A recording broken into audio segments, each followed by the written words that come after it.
Bonjour à tous et bienvenue dans le coin de l'art. Aujourd'hui, on va parler d'une anecdote assez exceptionnelle, une des plus connues de l'histoire de l'art, en tout cas le canular le plus exceptionnel. Avant de rentrer dans les détails, un petit résumé pour savoir de quoi on va parler. C'est tout simplement donc ce tableau qui a défrayé la chronique en 1910, quand on a découvert que ce tableau qui avait été exposé dans un des plus grands salons de Paris, salon d'exposition de Paris, on a découvert qu'il avait été peint par un âne. Alors évidemment, je vais vous raconter comment tout ça est arrivé, quelles ont été les conséquences, les réactions des gens de l'époque, et puis après on verra quelles conséquences, quelles leçons on peut en tirer. Pour remettre un petit peu dans le contexte, il faut savoir qu'au tournant du XXe siècle, le monde artistique est en grande tension. Vous avez d'un côté les défenseurs de la tradition, une peinture qui remonte à la Renaissance, et de l'autre côté, une peinture qui se veut moderne et qui veut casser les codes. Cette volonté de modernité apparaît à peu près au milieu du XIXe siècle, et la situation va monter en tension jusqu'à la Deuxième Guerre mondiale, pour finalement s'achever, vous le savez certainement, par la victoire de cette modernité face à la tradition. Mais donc, au début du XXe siècle, on est encore dans une grande tension, les deux camps ne lâchent rien, et chaque événement, chaque anecdote est l'occasion de encore défendre ses idées et sa vision de l'art. Alors ce canular, il est bien sûr exceptionnel, parce que c'est le plus marquant peut-être de l'histoire, mais ce qui est sûr, c'est qu'à l'époque, ça se faisait de faire des canulars artistiques, littéraires ou autres, par le biais d'événements, d'expositions ou de publications. Et d'ailleurs, la presse va s'emparer de ce sujet et va parler de mystification, de plaisanterie, de blagues, mais sans être, si vous voulez, plus étonné que ça arrive. Bien sûr, l'événement va être très étonnant, mais voilà, sachez que c'est une époque où la satire, où l'humour a une part importante dans le, on va dire dans le monde et dans le monde culturel de l'époque. Au-delà du canular, du côté humoristique, on va voir que cet événement en dit long sur l'art moderne et sur les futures conséquences qu'il va y avoir dans le monde artistique. Tout commence le 8 mars 1910 quand Roland d'Orgelès décide d'aller récupérer l'âne d'un ami qui est tenancier d'un cabaret à Montmartre. Roland d'Orgelès, ce n'est pas n'importe qui, c'est un écrivain connu et un acteur assez important du monde littéraire, alors bien sûr par ses romans, mais aussi par sa personnalité, par ses écrits dans les journaux. Donc c'est quelqu'un, voilà, ce n'est pas un plaisantin, c'est quelqu'un qui a une certaine réputation. Et d'ailleurs, en personne intelligente qu'il est, il va organiser ça à la perfection. Il va demander la présence d'un huissier pour que tout ça soit facile à démontrer, qu'on ne puisse pas remettre en cause la paternité du tableau. Et en fait, l'huissier va donc attester que c'est bien l'âne qui a peint le tableau. Concrètement, qu'est-ce qu'il va faire d'Orgelès? Il va fixer un pinceau à la queue de l'âne, puis donner des carottes à l'âne. À chaque carotte, l'âne est heureux, il remue la queue, et le pinceau peint sur la toile qui a été mise à proximité de sa queue. Une fois le tableau peint, d'Orgelès va le faire exposer au Salon des Indépendants, qui est un des salons les plus importants de Paris à l'époque.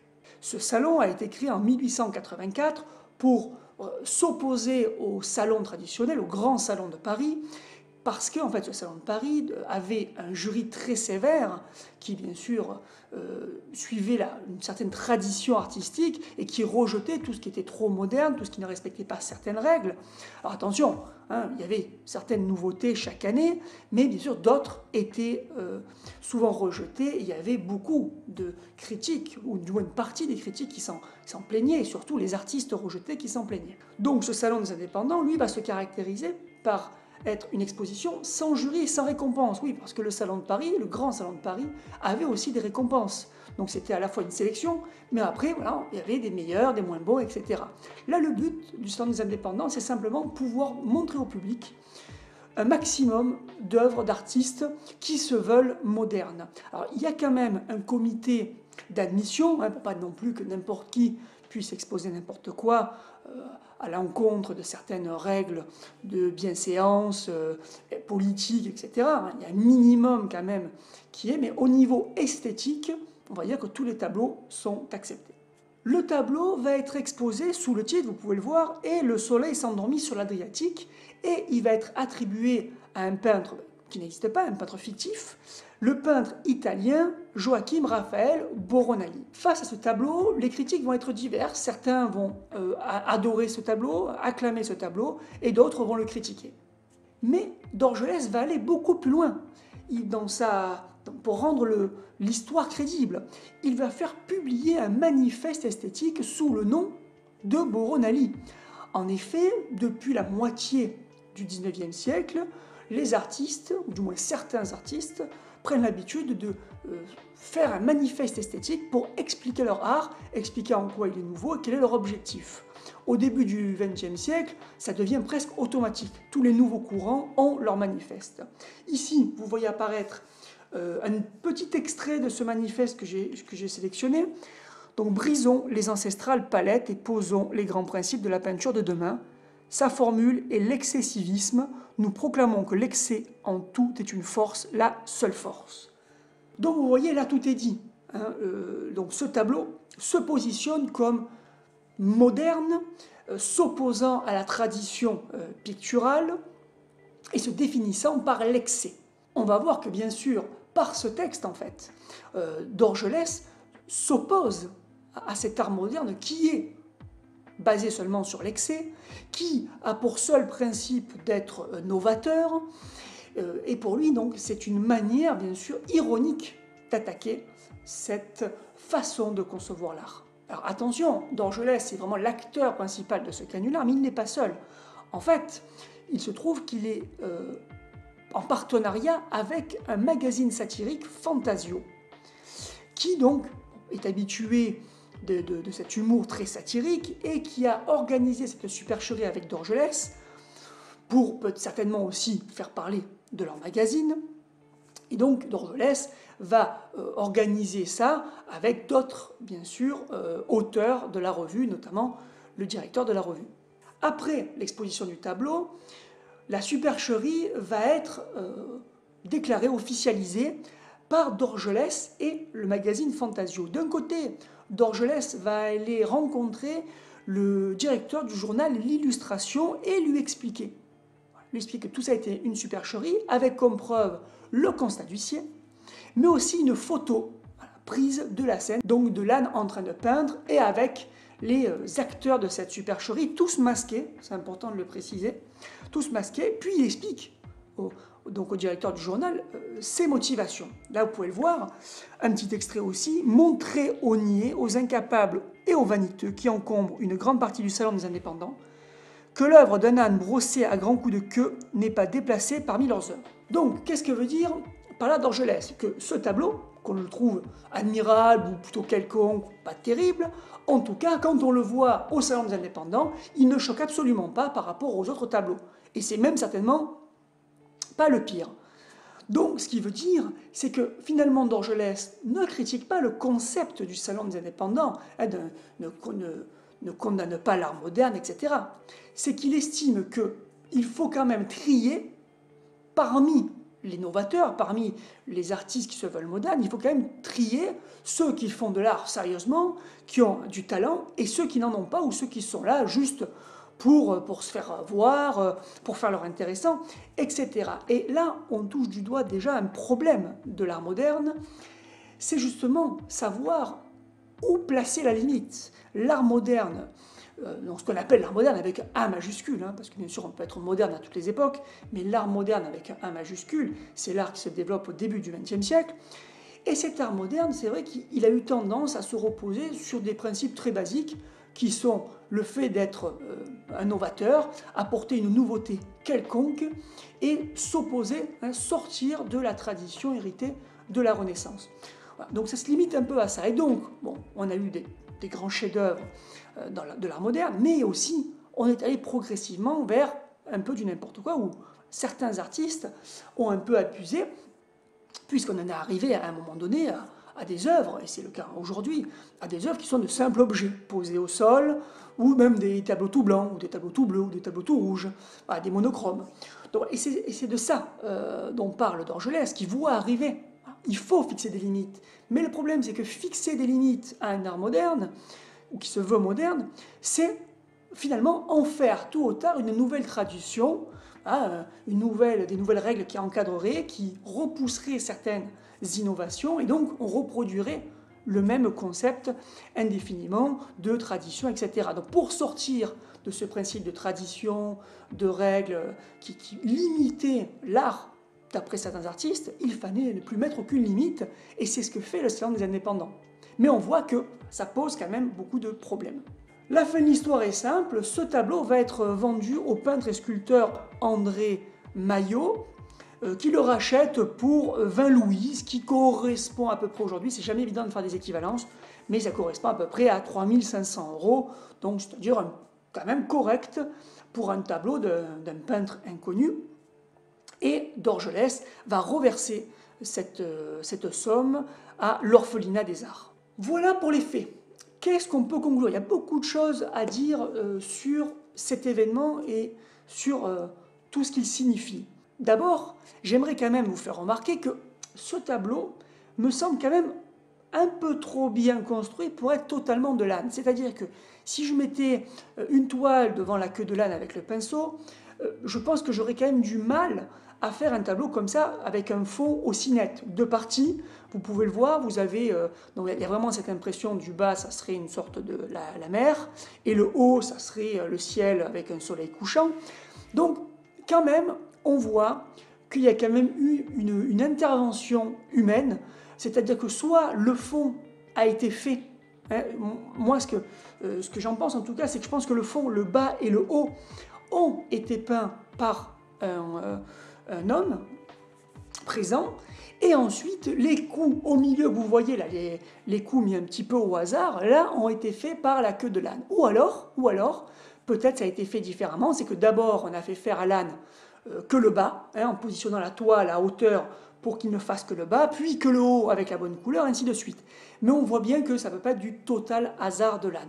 Donc, c'est pas totalement honnête non plus de dire que c'est l'œuvre d'un âne, ou seulement d'un âne en tout cas.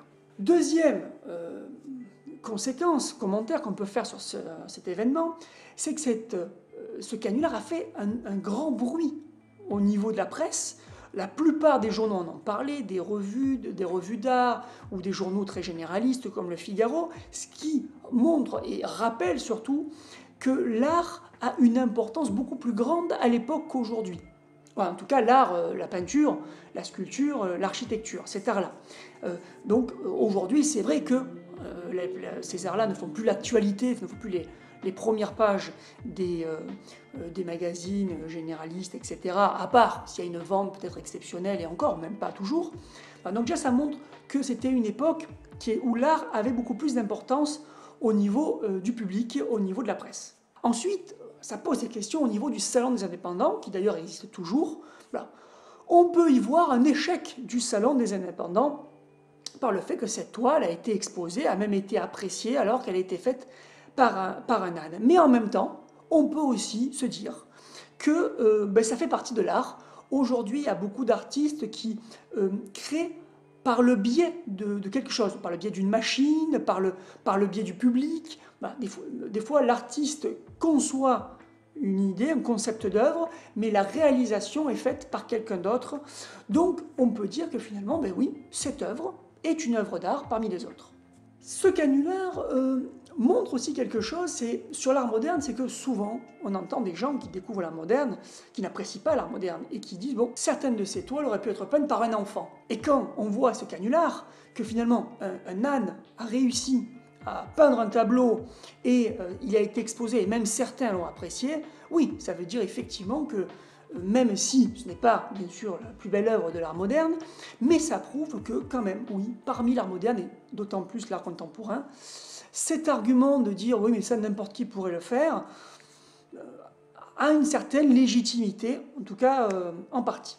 Autre élément qu'on peut définir sur l'art moderne, c'est que finalement, on a l'impression que ça se résume à la nouveauté. Il faut être nouveau à tout prix, et ça va être un petit peu l'histoire de la peinture au XXe siècle ou encore aujourd'hui, toujours une course en avant à l'innovation, quel qu'en soit le prix, quelles qu'en soient les qualités finales de l'œuvre. Le but, c'est de se démarquer, alors que, avant le XXe siècle, on jugeait les œuvres souvent sur leur qualité intrinsèque, ce qu'elles exprimaient, la qualité technique, l'expression des personnages, l'histoire qu'elles racontaient, si elle était fidèle au sujet, etc. Donc on voit qu'il y a un changement de paradigme artistique. Et d'ailleurs, cet élément va être critiqué, va être un sujet de discussion au moment du canular par des critiques très influents, célèbres, comme Charles Maurice, Camille Mauclerc et Arsène Alexandre, qui vont rappeler aux artistes que l'art est quelque chose de sérieux et qu'il faut, à un moment donné, ne pas tomber dans la guignolerie juste pour être nouveau pour se démarquer. Donc, bon, bien sûr, finalement, l'art va prendre cette direction, il se trouve. Hein. Donc, ces trois critiques, par exemple, n'auront pas réussi à influencer l'évolution de l'art, mais c'est intéressant de voir que ce canular a fait aussi réfléchir les critiques et en arriver aussi à cette conclusion. Dernier point que je voulais évoquer, c'est l'importance du texte dans l'art. Au fur et à mesure des siècles, va apparaître donc l'histoire de l'art, on va dire à peu près au XVIe siècle, puis la critique d'art au XVIIIe siècle, et progressivement, l'importance du texte par rapport à l'œuvre d'art va changer. Et on va en arriver au milieu du XIXe siècle à un point où le texte devient aussi important que l'œuvre, puis au XXe siècle où même c'est le texte autour de l'œuvre qui fait le succès ou non de l'œuvre. Ici, c'est par exemple le cas du manifeste qui accompagne l'œuvre de ce peintre italien fictif Boronali. Et ça va être après l'enjeu. C'est pour ça qu'il va avoir autant de manifestes artistiques et les critiques d'art aussi vont avoir leur part. C'est-à-dire que finalement, quand on regarde un monochrome, je vous mets un exemple, un monochrome, bon, là, vous êtes devant, en général le public ne sait pas trop quoi en penser. Finalement, cette œuvre prend son sens à partir du moment où un texte l'explique. Donc ça peut être un manifeste ou ça peut être une critique d'art. Mais c'est ça qui va expliquer en quoi cette œuvre est exceptionnelle, quelle a été la volonté de l'artiste, ou en quoi elle est révolutionnaire, en quoi elle fait poser des questions métaphysiques. Donc finalement, ce n'est plus l'œuvre en elle-même qui est importante, mais finalement c'est le discours sur l'œuvre. Et c'est d'ailleurs pour ça que progressivement, les écrivains d'art, que ce soit des historiens d'art ou des critiques d'art, vont prendre une importance dans le monde de l'art toujours plus croissant, parce que c'est eux qui font d'une œuvre ce qu'elle est. C'est la fin de cette vidéo, je vous remercie de l'avoir suivi jusqu'au bout. N'hésitez pas dans les commentaires à me dire qu'est-ce que vous pensez de cette œuvre de l'âne peintre Boronali, alors qui s'appelait d'ailleurs, hein, l'âne s'appelait Lolo en fait, hein, donc on peut dire le tableau de Lolo.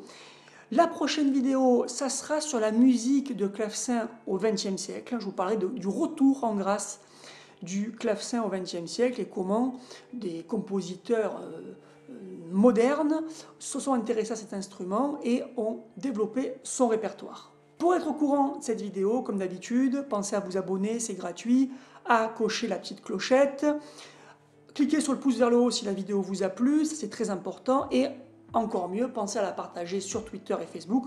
Vous avez dans la description de la vidéo le Twitter et le Facebook de la chaîne. Je vous dis à très bientôt. Ciao!